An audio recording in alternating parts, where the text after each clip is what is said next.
Sir, license mo sir, sir! Sa gitna ng sidewalk clearing operations ngayong araw ng MMDA sa Parañaque, hahatakin na sana ang sasakyang ito nang magtangkang tumakas ang driver. Hindi yung totoo, nakita mo o hindi? Hindi ko po nakita na Hindi mo nakita kinakabit ka, inaamplahan ka? Nakita kasi sa... Di ba lang? Nakita mo may enforcer eh, dapat nagtanong ka muna ng mga Dapat hininto mo, hindi itatakbo mo. Pasensya na po. Kasi nagano lang po kasi natakot po ako ma-wrecker eh. Natakot. Hindi ka natakot na masagasaan yung enforcer? Mas natakot kang ma-raker. Marami po kami doon na nakakahinto eh. Pwede ba kayo pumarada doon? Alam ko po bawal. Oo, alam mo naman palang bawal, ba't kayo pumaparada doon? Mas pinaigting ngayon ng MMDA ang clearing operations para mapaluwag ang mga kalsada ngayong holiday rush. Ang mga pasahero, ramdam na ang araw-araw na kalbaryong dulot ng matinding traffic at ang hirap sa pagsakay. Ayun po yung nagtatagal na po minsan ng 3 hours kasi ang hirap po makasakay. Ano oras ka ba umuwi? 10 po. 10? Ng gabi? Ang gabi. Ano sa nagigising? 7. Natutulog ka pa ba? Para mas komportable at mabilis ang biyahe, pinipili ng ilang pasahero ang mga TNVS o Transportation Network Vehicle Service. Pero bukod sa napakamahal na ng pamasahe, pahirapan na rin ang mag-book. Sinita yan sa pagdinig ng Senado kanina. Kapag rush hour at kapag umuulan, bakit napakahirap mag-book sa Grab? Kulang po tayo sa supply ng drivers on road, lalo na po pagdating ng rush hour. Marami hindi bumabiyahe at yung iba pinapalipas po yung traffic, kaya po kailangan ma-incentivize po sila. Inireklamo rin ang madalas na pagkansela ng drivers. Pag ang customer ay nag-cancel ng 3 beses na suspende, yung po sa driver ba, ano po ang kanilang sanction in case, do they have the similar consequence just in case sila po ang mag-cancel? Graduated po siya, minsan po suspension mula sa platform, pagbaban po sa platform, or minsan, or kadalasan po, lalo na po kapag kailangan may habit of the driver for collective measures, sinisigurado po natin na tinatawag po siya sa office.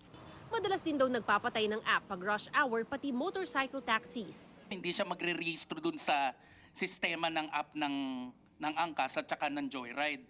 Paano po kaya ang mga mekanismo para maprotektahan po yung mga mananakay na katulad po namin?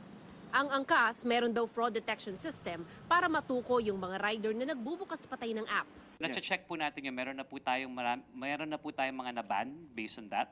Pati ang mabahong helmet ng ilang motorcycle taxis, hindi pinalagpas. Paminsan-minsan, linisan nyo kasi mapanhim, mabaho, may kuto. Hindi, totoo yan, mga ganun reklamo. So, that is to be addressed. Ayon sa Angkas, nagtayo na sila ng mga charcoal sanitation para sa mga helmet at meron din daw silang mga helmet cleaner na ginagamit sa iba't ibang istasyon para maiwasan ang mga ganitong reklamo ng pasahero. Minsan po hindi sinusuot ng customer kasi daw mainit.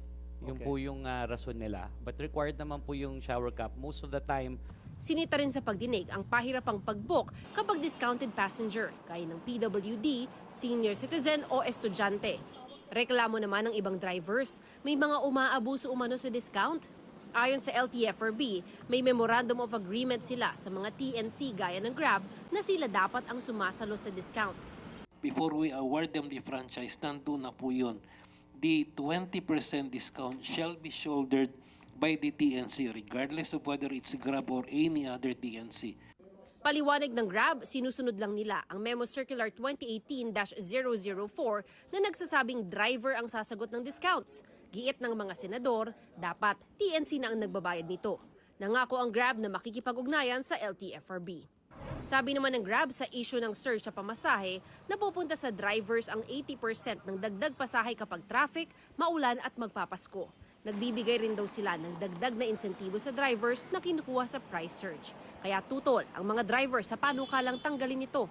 Hinihiling po sana namin kasi po talagang napakahirap po ng biyahe ngayon dahil po sa traffic at sa mahal ng gasolina.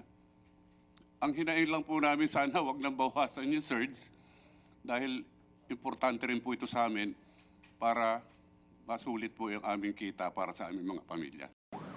Para sa GMA Integrated News, ako si Mav Gonzalez, ang inyong saksi.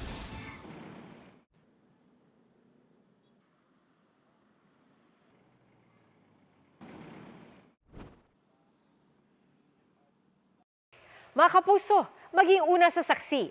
Mag-subscribe sa GMA Integrated News sa YouTube para sa iba't ibang balita.